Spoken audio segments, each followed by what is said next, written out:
On the 3rd of September 1939, King George VI stood before a microphone in Buckingham Palace and prepared to tell his people that Britain was at war. The room was quiet. The window had been opened to make the air easier to breathe.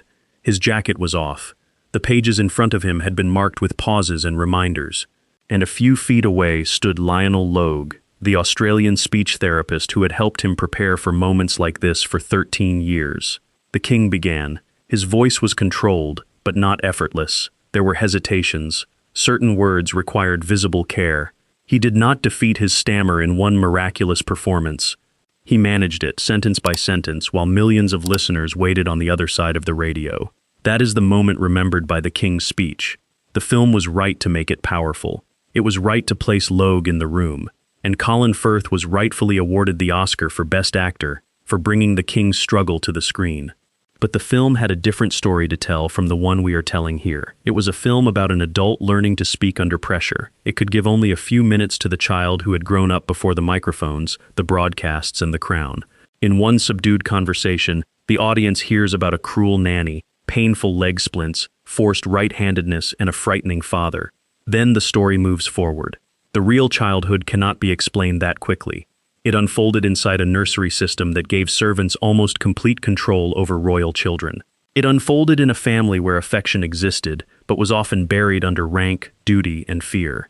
It included genuine physical suffering, repeated humiliation, and a medical culture that tried to force children's bodies into whatever adults considered normal. It also contains details that have been exaggerated in later retellings. Some familiar claims fail when placed against the dates, the medical evidence, and the family's private records. Correcting them does not make the childhood gentle. It makes the cruelty more believable, because nothing needs to be invented. This is the story of Prince Albert of York, known at home as Bertie. Nobody expected him to become king. For much of his early life, the family treated him as the anxious, frequently ill younger brother of a dazzling heir. History remembers the outcome. The harder question is what happened between the nursery and the wartime microphone, and which parts of that journey can truly be proved. To understand that transformation, we have to leave Buckingham Palace, put away the microphone, and go back to a house that still stands on the Sandringham estate, not a palace, a cottage.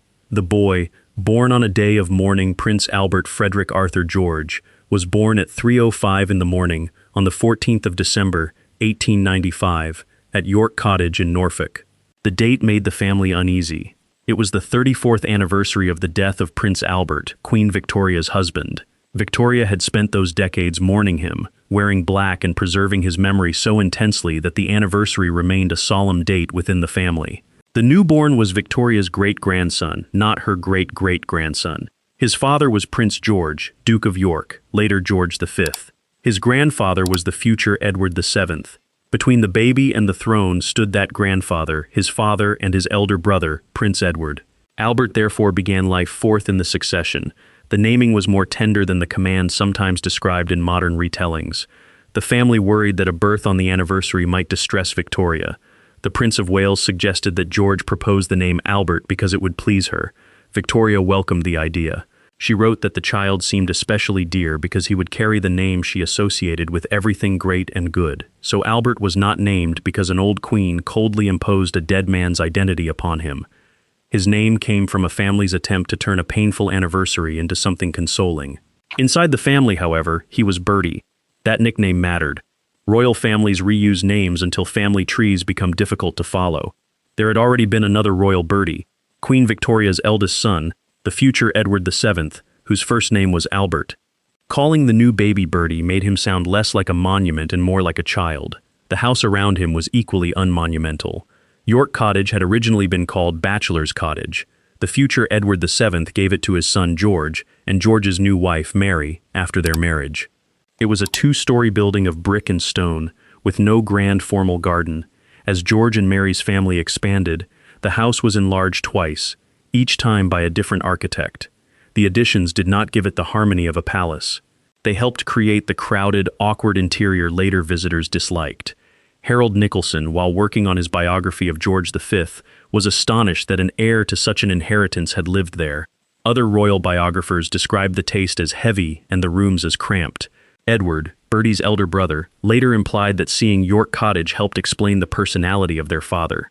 It would be easy to turn the building into a Gothic villain, dark corridors, cold windows, and frightened children whispering behind doors. But a house does not manufacture a family.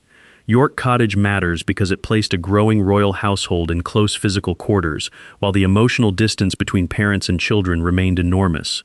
At the time of Bertie's birth, his parents were the Duke and Duchess of York. They became Prince and Princess of Wales in 1901, then King George V and Queen Mary in 1910. Using their later titles is convenient, but it can hide an important truth. During Bertie's earliest years, his parents were still learning the role that history would eventually give them. They had 6 children: Edward, Albert, Mary, Henry, George, and John. They cared about those children, but care was filtered through the conventions of their class.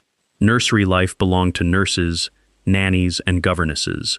Parents appeared for scheduled visits. A servant knew when a child woke, what he ate, whether he had been sick, and what made him cry.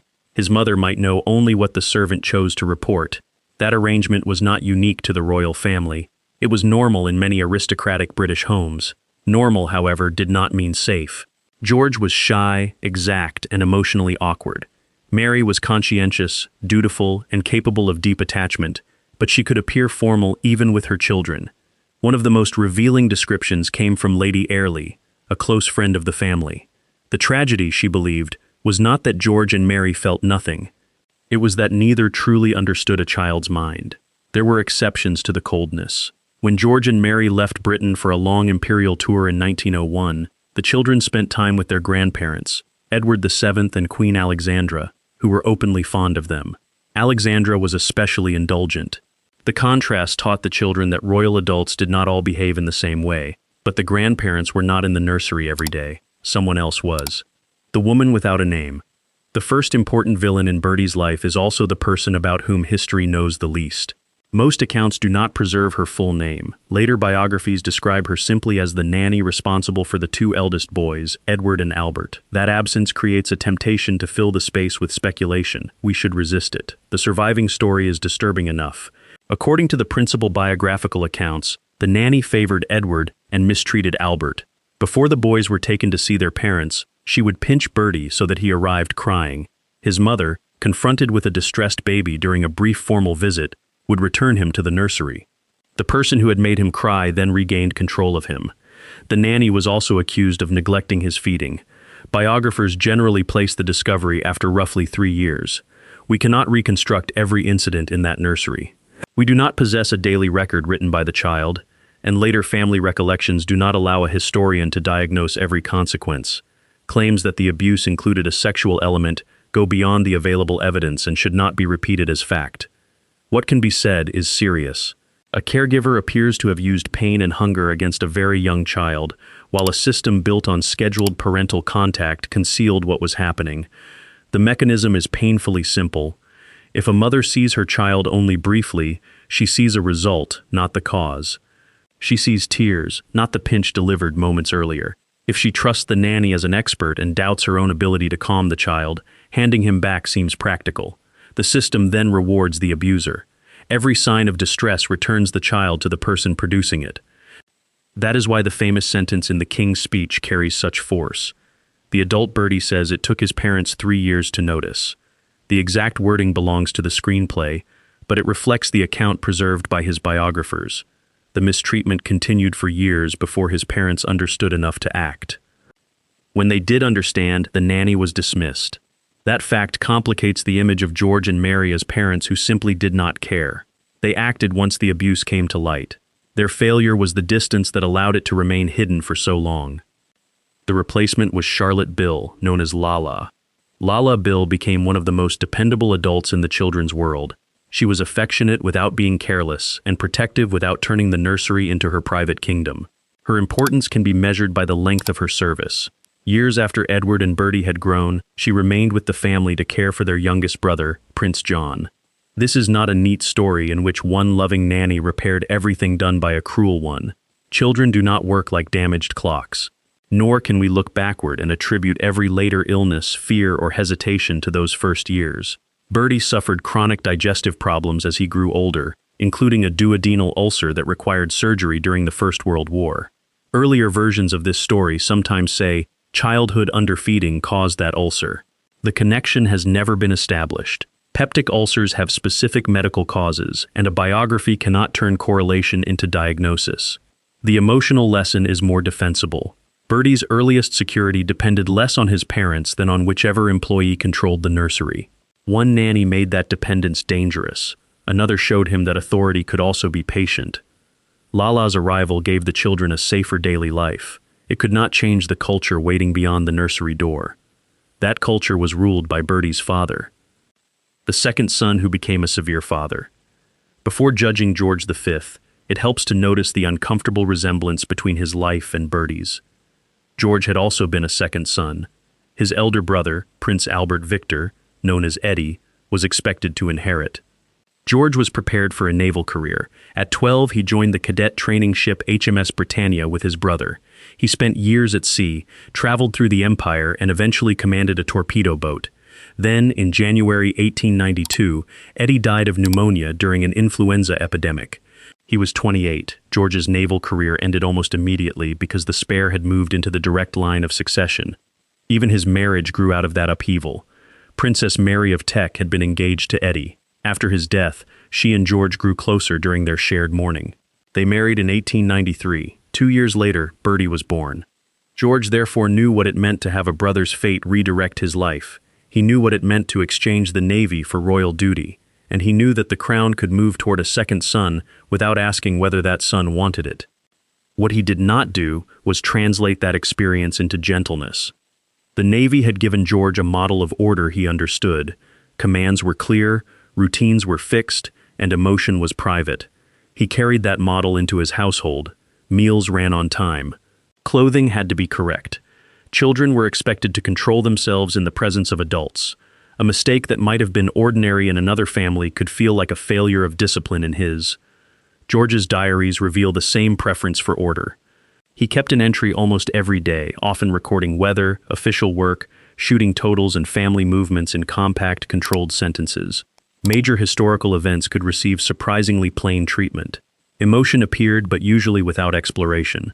He also devoted extraordinary attention to his stamp collection. The hobby was not a trivial royal decoration. He studied designs, arranged pages, and built what became one of the world's most important collections. Stamps offered a kingdom that could be classified, inspected, and placed exactly where it belonged. That talent for detail served him well as a constitutional monarch. It was less useful when a frightened child needed an adult to recognize what had not been entered on a schedule. Bertie's distress was not a missed appointment or an incorrectly arranged page. It required patience with disorder. The unfinished sentence, the sudden tears, the body that refused to match expectation. George could manage institutions more easily than uncertainty. His children encountered that limitation at close range. One quotation is repeated in almost every account of George as a father. He is supposed to have said, "My father was frightened of his mother. I was frightened of my father, and I am damned well going to see to it that my children are frightened of me." It sounds perfect, perhaps too perfect. The story was popularized by Randolph Churchill, and historians have not found a direct contemporary source proving George said those exact words. It should be treated as an attributed remark, not a recording. The children's fear, however, is harder to dismiss. Prince Henry later described George as a terrible father. Other accounts remember the tension created by his temper. Bertie's stammer gave that temper an especially painful target. A listener who believes a child can be hurried out of a stammer may interrupt, correct, or order him to begin again. Every intervention increases the pressure on the next word. The film gives George the command, "Get it out, boy." Whether he used that exact phrase is uncertain. The broader behavior is consistent with family recollections. George responded to hesitation with impatience, and Bertie became frightened of speaking in front of him. That distinction matters. We do not need to invent dialogue to understand the scene. A child begins a sentence. His father waits. The child notices the waiting and tightens. The father shows irritation. The child now has to fight both the word and the fear of what will happen if the word does not come. George was capable of affection. His surviving correspondence with Mary is often warm. He cared deeply about his family, took pride in his children, and could be sentimental. He was also more relaxed with grandchildren than he had been with his sons. Human beings can love their children and still make a home frightening for them. That is the more unsettling truth. Cruelty does not always arrive as hatred. Sometimes it appears as discipline administered by someone convinced that discipline is love. George's treatment of Bertie also existed inside a larger public expectation.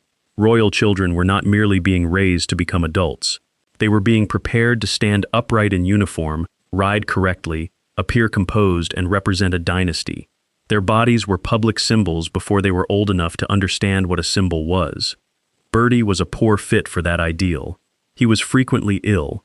He was described as easily frightened and prone to tears. His knees turned inward. He naturally favored his left hand, and by childhood, his speech was marked by a stammer. Each difference attracted correction. The body everyone tried to improve. The most vivid objects from Bertie's childhood are the splints fitted to his legs. He had knock knees, a common condition in which the knees angle inward. Physicians prescribed corrective braces. At night, attendants strapped the devices around his legs and held them in a position adults considered straighter. Biographical accounts describe the treatment as painful. Some retellings make George V the sole designer of this punishment, as if he personally built the braces because his son's appearance embarrassed him. The evidence does not take us that far. The splints belonged to the medicine of the period. George approved the treatment, but doctors supplied the authority behind it. That does not make the experience harmless. For a child, an approved medical procedure can still be frightening. The metal does not hurt less because a physician recommended it. The night does not pass faster because adults call the pain corrective. The same period produced another attempt to redirect Bertie's body. He was naturally left-handed, but he was made to write with his right hand. This was common in schools and families well into the 20th century. Left-handed children had pencils or pens moved from one hand to the other. Some had the preferred hand restrained. The goal was conformity, not comfort. For decades, writers have connected forced right-handedness with Bertie's stammer. There are historical studies exploring an association between handedness and stuttering, but modern research does not establish that switching hands caused his condition. Developmental stuttering is complex. Genetics and differences in the brain's speech networks play important roles. Anxiety can intensify the struggle without being its original source. So the honest account is not that the splints, the nanny, or the wrong hand created the stammer. It is that Bertie had a developmental speech disorder while living in circumstances almost designed to make speaking more stressful. His exact age when the stammer began is reported differently, though it was clearly present in childhood and severe by adolescence. It affected more than ceremonial speeches. A stammer can make introductions, classroom answers, telephone calls, and ordinary family conversation feel unpredictable. The speaker often knows precisely what he wants to say. The obstruction lies between thought and sound. Bertie's family sometimes treated that obstruction as a weakness of will. His elder brother could imitate him, his father could become impatient, listeners might look away or complete a sentence for him. None of those reactions teaches fluent speech. They teach the speaker to fear being heard struggling. The physical treatments also carried a broader message, even if nobody spoke it aloud. The adults around Bertie believed difference should be corrected early. Knees could be braced, a hand could be retrained, a voice could be commanded into obedience. Yet his childhood was not spent motionless in a sick room. He learned to ride and shoot. He became an enthusiastic tennis player. As a young adult, he would even compete in the men's doubles at Wimbledon, the first and so far only British royal to play in the tournament. He and his partner lost in the first round, but simply entering complicates the image of a permanently frail prince. At 13, in 1909, Bertie entered the Royal Naval College at Osborne. He had not been carrying out naval drills at the age of 8, as some dramatized accounts claim. Formal naval education began when he was a teenager. Osborne was not an easy rescue from the family home. Cadet life valued speed, confidence, and physical toughness. Bertie struggled academically and finished at the bottom of his class in the final examination of 1911. That result followed him through biographies as evidence that he was slow. An examination rank cannot explain an entire mind. Bertie had suffered recurring illness, was adapting to an unforgiving institution, and had to answer instructors while managing a severe stammer. He was not a natural scholar like some later royals, but neither was he incapable. He progressed to Dartmouth and developed qualities the rankings did not measure well: persistence, loyalty, and the ability to continue while embarrassed. Those qualities were already visible to people who looked closely. Lady Airlie later remembered George V saying that Bertie had more guts than all his brothers put together. The remark is often moved to George's deathbed for dramatic effect. It was not his final message. Airlie said the king had made the observation earlier. That correction changes the meaning. George did recognize courage in his son during his lifetime. The tragedy is not that he discovered it only as he died. The tragedy is that his usual manner made recognition so difficult for Bertie to feel. By 1910, when Bertie was 14, his grandfather Edward VII was dead, and his father had become king. Edward, the elder brother called David within the family, became Prince of Wales. Bertie moved from fourth to second in line. He was now the spare in a family that had already seen one spare become king. And he was growing up among siblings whose lives revealed very different ways of surviving the same household. The golden brother and the lost Prince Edward was 18 months older than Bertie. He was handsome, socially quick, and capable of charming a room before his brother had completed an introduction. Comparisons were inevitable. Edward was the heir people watched. Bertie became the anxious brother standing slightly behind him. The contrast can be overstated. They did not spend their entire youth as enemies. They shared rooms, tutors, ceremonies, and the strange experience of being royal children under observation. Letters from their younger years show familiarity and affection. Bertie admired David, and David could be protective. He could also be cruel. Family recollections describe Edward mocking Bertie's stammer. Mimicry is a particularly intimate form of humiliation because it steals the speaker's voice and gives it back as entertainment. When it comes from an elder brother admired by the victim, the joke carries more weight than teasing from a stranger. Edward's ease also protected him. Confidence looks like innocence to adults. The quieter child is more likely to be asked why he is upset, why he cannot join in, or why he takes a joke so seriously. In that sense, the nursery's preference for David continued in subtler forms. Their later rupture over the abdication has encouraged biographers to write their childhood as if the ending were already determined. It was not. Edward could not know he would surrender the crown. Bertie could not imagine that he would inherit it. They were brothers first, then constitutional opposites much later. The youngest boy in the family occupied a very different position. Prince John was born in July 1905, when Bertie was 9. John began having epileptic seizures at about 4 and may also have had developmental or learning difficulties. At a time when epilepsy attracted fear, secrecy, and stigma, his condition presented the royal household with something it did not know how to display publicly. As John's seizures grew more severe, he spent increasing amounts of time at Wood Farm on the Sandringham estate. In 1916, when he was about 11, Wood Farm became his principal home. Lala Bill went with him. The phrase, "sent away," is accurate in one sense and misleading in another. John was separated from the main household and largely disappeared from public life. That isolation deserves criticism, but Wood Farm was not a locked room where nobody visited and nobody cared. He had a small household, a tutor, outdoor space, and his own garden. Photographs show him riding a bicycle and a horse. Queen Mary arranged companions for him, including a local girl named Winifred Thomas, who had asthma and was living in the country with relatives.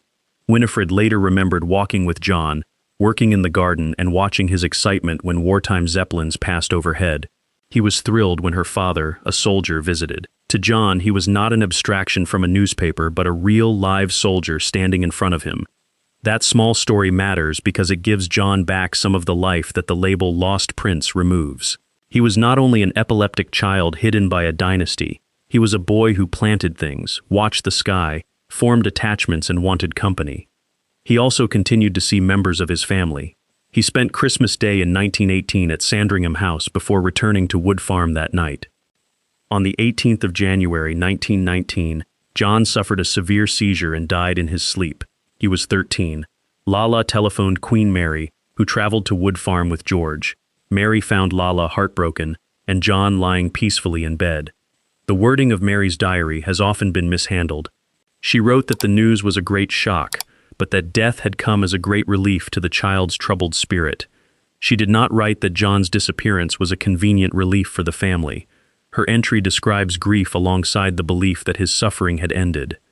Edward's private response was much harsher. In a letter, he referred to John in dehumanizing language and called the death a relief. The letter tells us something unpleasant about Edward at 24. It should not be used to turn every member of the family into the same person. Bertie was 23 when John died. He was a serving officer and already far beyond childhood. we do not have evidence that he interpreted the death as a warning that imperfect children would be removed. That psychological conclusion belongs to a narrator, not to Bertie's surviving words. John's life still belongs in this story for a different reason. It shows how the family responded when a child's needs did not fit royal routine, create a quieter world at the edge of the estate, provide devoted private care, and keep the difficulty mostly outside public view. The same institution tried to correct Bertie's visible differences. With John, it managed difference through separation. Neither response began with simple hatred. Both emerged from limited medicine, social stigma, and a family trained to protect the monarchy from anything unpredictable. The result for the children could still be cruel. By the time John died, Bertie had already tested himself far beyond the nursery. He had crossed from the child everyone tried to improve into a young officer expected to command other men. That change began at sea. The cadet who kept going. In September 1913, at 17, Prince Albert became a midshipman aboard HMS Collingwood, one of the Royal Navy's great dreadnought battleships. The Navy did not remove his disadvantages. He suffered badly from seasickness. His stomach remained unreliable. He was shy among men trained to show confidence, and issuing an order could expose the speech difficulty he most wanted to hide. There was no special royal exemption from the embarrassment of ordinary work. A former shipmate remembered the prince taking part in coaling the vessel, a filthy operation that covered officers and sailors in black dust. Rank existed aboard ship, but Cole did not care whose son he was. 3 weeks after Britain entered the First World War, abdominal pain forced Albert ashore in Scotland. Surgeons removed his appendix. He returned to service, only for continuing illness to interrupt his time at sea. Then came the Battle of Jutland. On the 31st of May, 1916, the British Grand Fleet met the German High Seas Fleet in the largest naval battle of the war. Albert served as an officer in one of Collingwood's gun turrets. The engagement filled the ship with mechanical concussion, smoke, shouted ranges, and the knowledge that one shell could penetrate steel and turn a compartment into a grave. Albert kept a detailed account. Collingwood fired on German ships and avoided the destruction suffered by several British battlecruisers. The prince was mentioned in dispatches for his service. He later became the first British sovereign since William IV to have been in action during a battle. That fact is easy to overlook because George VI is remembered as the nervous king behind a radio microphone. Before the radio, he had stood in a gun turret under enemy fire. The contrast does not mean his fear of speaking was foolish. Courage is not one substance that fills a person equally in every situation. Someone can function in battle and freeze during a sentence. The danger at Jutland came from outside. A public speech turned his own voice into the danger. Ill health eventually took him away from further naval combat. In November 1917, doctors operated on a duodenal ulcer. The condition was real and serious. What cannot be proven is that it was the delayed physical result of his nanny's neglect. The medical record shows the illness, not a single childhood cause. Albert transferred into the newly created Royal Air Force and qualified as a pilot, the first member of the royal family to do so. After the war, he spent a year at Trinity College, Cambridge, studying history, economics, and civics. While Albert was serving, the war also changed the name of his family.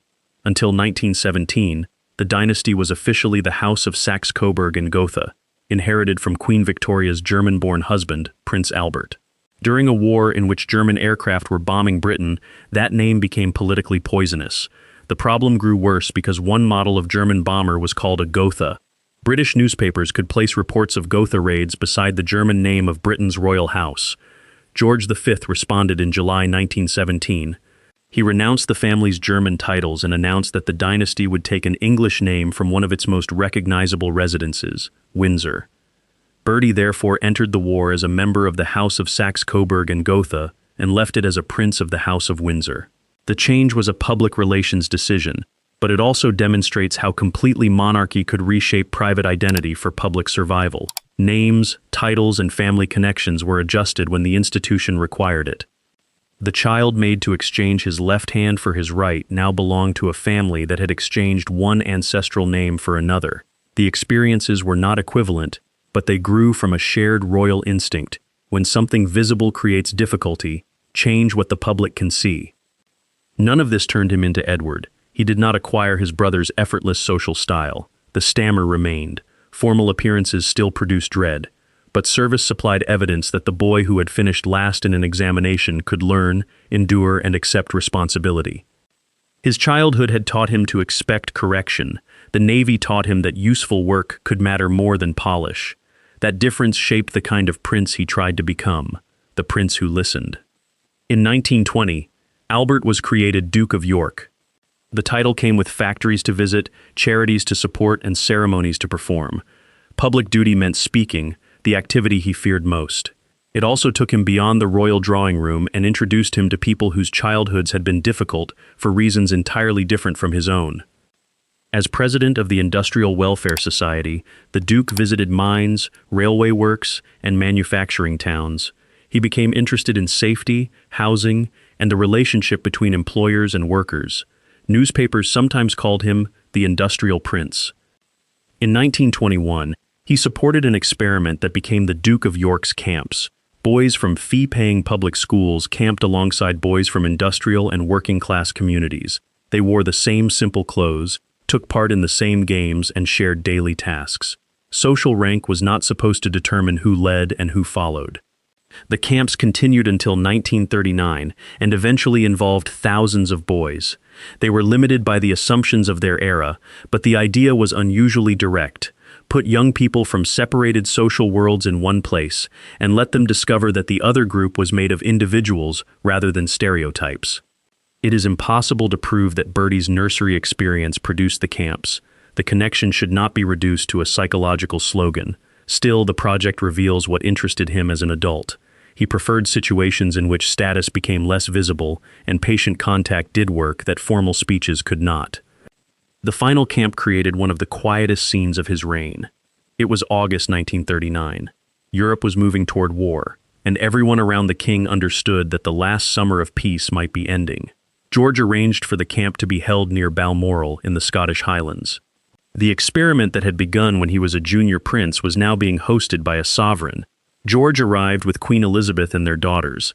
Instead of watching from a formal platform, the royal family joined the boys in the camp song, "Under the Spreading Chestnut Tree."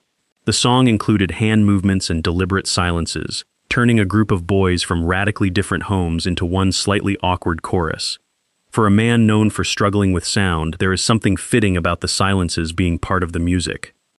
Many of the older campers were close to military age. Within weeks, Britain would be at war, and the social divisions the camp tried to cross would be tested inside barracks, ships, factories, and air raid shelters. Boys who had met at camp as students might soon meet the same kinds of people as servicemen. The project did not abolish class, and a royal camp could never make privilege disappear. Its value was more modest. Bertie had grown up in a world where rank decided who entered a room, who spoke first, and who was expected to obey. At camp, he supported a temporary community designed to make those boundaries less rigid. When the singing ended, the family returned to Balmoral, and the boys returned to their tents. No one present could know that the camps would not resume the following summer. War ended the program after 18 years.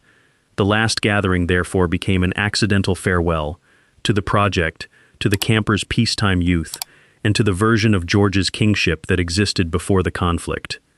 At the same time, he was trying to build a private life. Lady Elizabeth Bowes-Lyon was the daughter of the Earl and Countess of Strathmore. She was not a foreign princess selected through dynastic negotiation. Albert had known her since childhood and became determined to marry her. Elizabeth refused him twice, first in 1921 and again in 1922.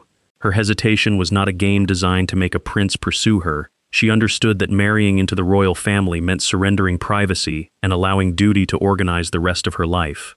Albert, who knew exactly how restrictive that world could be, continued to ask. She accepted the third proposal. They married at Westminster Abbey on the 26th of April, 1923. On her way into the Abbey, Elizabeth placed her bouquet on the tomb of the unknown warrior in memory of her brother Fergus, who had died at the Battle of Loos. Later royal brides continued the gesture. It was a quiet act inside a public spectacle, and it suggested something important about the marriage. Elizabeth understood that ceremony gained meaning when connected to private loss. She also understood her husband's speech more patiently than many members of his family had done. She could not cure it, but she could refuse to treat it as a moral failure. That support did not remove the ordeal of public speaking. On the 31st of October 1925, the Duke stood at Wembley Stadium to close the British Empire exhibition. Tens of thousands of people were present. His words were carried through the stadium by electrical amplification. Contrary to a common modern claim, the closing address does not appear to have been transmitted live by radio to millions across the empire. The enormous remote broadcast often associated with the exhibition was George V's opening address in 1924. Albert did not need millions of invisible listeners to feel exposed. A stadium was enough. Microphones of the period offered no intimacy. A speaker stood before a conspicuous instrument and heard his own difficulty enlarged through loudspeakers. At Wembley, the Duke struggled through silences and blocked sounds while the crowd waited. The King's speech begins with a dramatized version of this event, and its central truth is sound. Albert found the address humiliating. His listeners heard not a lack of ideas, but a man physically unable to release them at the speed the ceremony demanded. What happened afterward was not an instant movie transition from defeat to Lionel Logue. People around the Duke had already been searching for help, and Logue's name had been discussed before Wembley. Albert had consulted other specialists. He had endured advice from people who treated speech as a problem of tongue position, breathing, or sheer determination. Wembley made the need impossible to postpone. There was another public event in 1926 that shows how incomplete the image of a helpless prince can be. Albert entered the men's doubles at Wimbledon with his friend and mentor Lewis Gregg. They lost decisively in the first round. No other member of the British royal family has competed in the tournament. The same man who dreaded a microphone could walk onto a Wimbledon court and play elite opponents. The body forced into childhood splints had become athletic. The natural left-hander retrained to use his right hand could serve a tennis ball before a crowd. Then, in October 1926, he began the work for which the world would remember him. What Lionel Logue actually did. Lionel George Logue was born in Adelaide, Australia, in 1880. He became fascinated by rhythm and recitation, trained in elocution, and built a career teaching people how to use their voices. He was not a physician, he did not hold a medical degree, but saying he had no credentials or experience is misleading. Formal qualifications in speech therapy were not standardized as they are today. Logue had spent years teaching elocution and had worked with Australian veterans whose speech had been affected by the First World War. By the time Albert met him, he was an established practitioner in London. The real Logue was less theatrical than Geoffrey Rush's character. His grandson said he would not have called the Duke Bertie to his face. He respected royal etiquette and almost certainly did not swear in front of him. The rolling on the floor and explosive profanity remembered from the film serve a dramatic purpose, but they should not be presented as a clinical record. The documented methods sound less cinematic and more demanding. Logue judged that the Duke had poor coordination between his larynx and diaphragm. He prescribed regular breathing and vocal exercises. Albert stood at an open window and sustained vowel sounds. He practiced tongue twisters, controlled exhalation, and the physical relaxation needed to reduce tension before a block became overwhelming. Logue also supplied something that cannot be measured by an exercise sheet: confidence. He listened without treating hesitation as disobedience. He expected improvement but did not confuse pressure with encouragement. Modern science would not describe developmental stuttering simply as fear trapped in the body. Its causes are neurodevelopmental and complex. Logue did not discover a childhood wound and remove it through conversation. What he helped Albert change was the cycle around the condition. Less panic could mean less muscular tension. Better breath control could make difficult phrases manageable. Successful experiences could reduce the dread attached to the next speech. The results appeared quickly enough to surprise people around the Duke.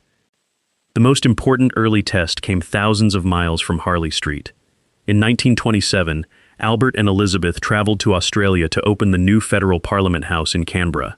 The journey required speeches at port after port. Logue did not accompany them. The Duke carried the training with him.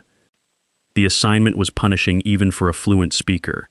The royal couple left Portsmouth in January aboard HMS Renown and spent months traveling through the Caribbean, the Pacific, and Australasia. At each major stop came receptions, inspections, introductions, and another set of unfamiliar names. A prince who stumbled on one phrase could not retreat for a week of practice. Another microphone waited in the next city. Elizabeth helped create calm around the schedule, while Albert sent Logue reports from the journey. The correspondence shows a patient applying treatment rather than depending helplessly on the therapist. Words that had once produced dread were tested repeatedly at dinners and official functions until they became less threatening. On the 9th of May, in Canberra, he addressed a formal gathering that included politicians, military officers, and representatives from across Australia. His voice was described as resonant. He completed the opening without the disabling stammer that had overwhelmed him at Wembley. That achievement is more revealing than the film's recording trick with Hamlet. There was no therapist a few feet away and no second take. Albert had practiced until the techniques belonged to him, then used them on the other side of the world. He wrote to Logue during the tour about words that had previously frightened him and no longer carried the same power. Those letters document improvement without pretending the stammer vanished. Logue remained available for major occasions. Sometimes he coached phrases and marked places to breathe. Sometimes his presence itself gave reassurance. Their association continued through the Coronation and the Second World War, while their personal friendship lasted for the rest of the king's life. That is different from saying Albert underwent continuous therapy every week from 1926 until 1952. The relationship changed. Intensive early treatment became preparation for important broadcasts, correspondence, and friendship. Logue's professional standing changed too. He helped found the British Society of Speech Therapists in 1935 and became one of its first fellows. In 1937, George VI appointed him a member of the Royal Victorian Order. He was later promoted to commander. The supposed quack had helped build the profession that did not formally exist when he began. And Albert had made measurable progress before he became king. That fact is crucial. In December 1936, he was frightened and unprepared for the constitutional earthquake that placed him on the throne. But he was not a man who could barely complete any sentence. He had opened Parliament in Canberra, delivered years of public engagements, and developed methods for difficult speeches. The child had not been magically repaired. The adult had been training. The crown that moved to the wrong brother. George V died at Sandringham on the 20th of January 1936. He had worried openly about the succession. He is reported to have predicted that his eldest son would ruin himself within 12 months of becoming king. He also hoped nothing would come between Bertie, Bertie's daughter Elizabeth, called Lilibet by the family, and the throne. The prediction was not made as a deathbed confession. Like the remark about Bertie's courage, it was remembered from an earlier conversation. George understood his sons better than his manner sometimes suggested. He trusted Bertie's character and distrusted Edward's judgment. Edward became King Edward VIII. He was 41, unmarried and already committed to Wallis Simpson, an American whose first marriage had ended in divorce and whose second marriage was then being dissolved. The crisis was not simply that officials disliked an American woman. As sovereign, Edward was formal head of the Church of England. The government believed marriage to a woman with 2 living former husbands would be unacceptable to the Church, the cabinet, and several Dominion governments. Edward considered alternatives, including a marriage that would deny Wallis the rank of queen. None gained political support. On the 10th of December, Edward signed the instrument of abdication. The next day, Parliament gave it legal effect. That evening, he told the public by radio that he could not carry the burden of kingship without the woman he loved. His reign had lasted 326 days. For Albert, the private meaning was brutal. The elder brother who had occupied the center of the family had abandoned the position around which both their lives had been arranged. The spare inherited not only the throne, but the scandal left behind. Accounts describe Albert breaking down when he went to see Queen Mary. The reaction was not cowardice. He understood the work. He also understood that every major constitutional occasion would demand the public voice he had spent his life trying to control. He chose the regnal name George VI. He could have reigned as Albert, but George announced continuity with his father after the instability of Edward's brief reign. The name was political reassurance in a single word. The new king was not completely unprepared. Since 1920, he had carried out royal duties, visited industrial communities, traveled through the empire, and represented his father. Logue's training had already helped him speak successfully overseas. What he lacked was preparation for being sovereign, because his brother's future children had been expected to keep Bertie and his daughters away from the crown. The coronation took place at Westminster Abbey on the 12th of May, 1937. The date had originally been chosen for Edward. Now the crown, the abbey, and much of the planning passed to the brother who never expected to use them. Logue coached the king through the language of the service. The evening before the coronation, George appointed him to the Royal Victorian Order. During the ceremony, Logue sat in the abbey where the king could see him. The film invents a dramatic confrontation over Logue's qualifications in the coronation chair. The historical relationship with palace officials had moments of tension, but the final crisis is storytelling. The real preparation consisted of rehearsal, marked texts, and the accumulation of trust. The king completed the service. Later he wrote to Logue thanking him for his expert supervision and unfailing patience. He said he did not know how he could have managed without him. That success did not end the work. Radio was changing monarchy. Earlier sovereigns had been seen from a distance or read in newspapers. A radio king entered the listener's home as a voice. Silence that might go unnoticed in a procession became enormous through a loudspeaker. Before war tested that voice, George and Elizabeth faced another enormous public examination. In the spring of 1939, they toured Canada and then visited the United States. George became the first reigning British monarch to set foot in the United States. The journey placed him beside President Franklin Roosevelt at a moment when another European war appeared increasingly likely. The public images were carefully informal. At Roosevelt's home at Hyde Park, New York, the king and queen were served hot dogs at a picnic. Newspapers treated the meal as a charming collision between monarchy and American simplicity. Beneath the novelty lay serious diplomacy. Britain wanted American sympathy if Hitler carried Europe into war. For George, the tour required an almost continuous performance of confidence. Speeches, train platforms, military reviews, and crowds across thousands of miles. The success mattered because it showed that the hesitant sovereign could connect with people far beyond a controlled palace broadcast. By the time he returned home, he had become more secure in public and better known internationally. 3 months later, polish would matter less than honesty. 2 years after the coronation, Europe went to war. On the morning of Sunday, the 3rd of September 1939, Prime Minister Neville Chamberlain announced that Britain was at war with Germany. The king would speak that evening to Britain and the Empire. Logue came to Buckingham Palace. He worked with the king on the text, marking breaths and helping him negotiate combinations of sound likely to cause trouble. When the broadcast began, Logue remained in the room. The film is correct about that essential fact. George opened with 4 words that admitted the weight of the moment in this grave hour. He did not sound like a conquering actor. His pace was measured because it had to be.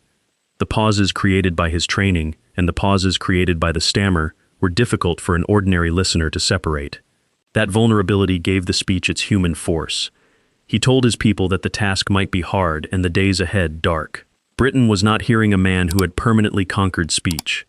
It was hearing a man practice control while speaking about a country that would now have to practice control under fear.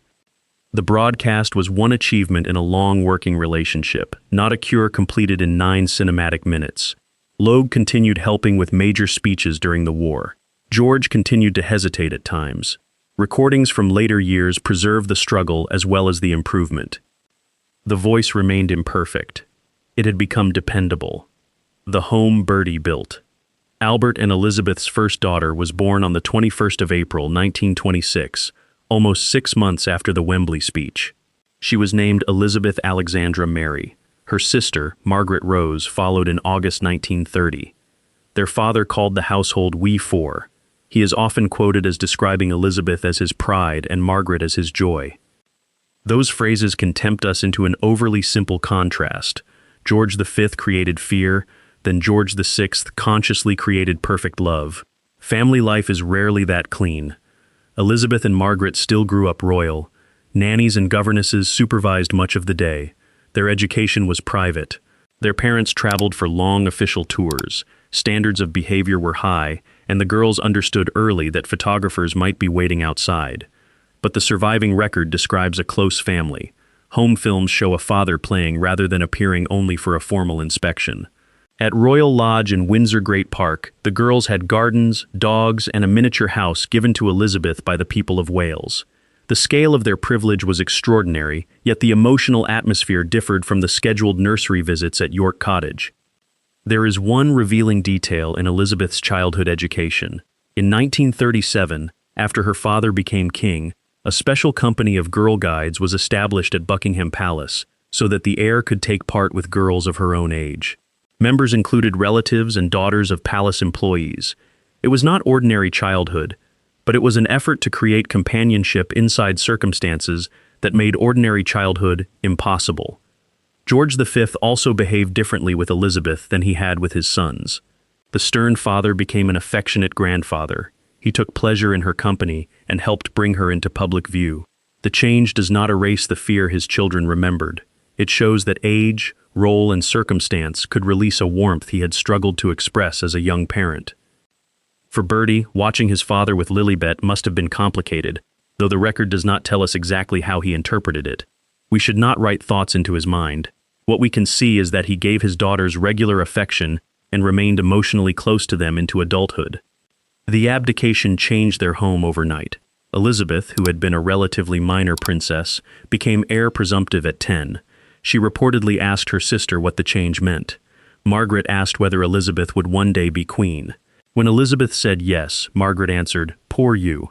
The exchange, remembered later, captures the family's understanding of monarchy. The crown was not treated only as a prize.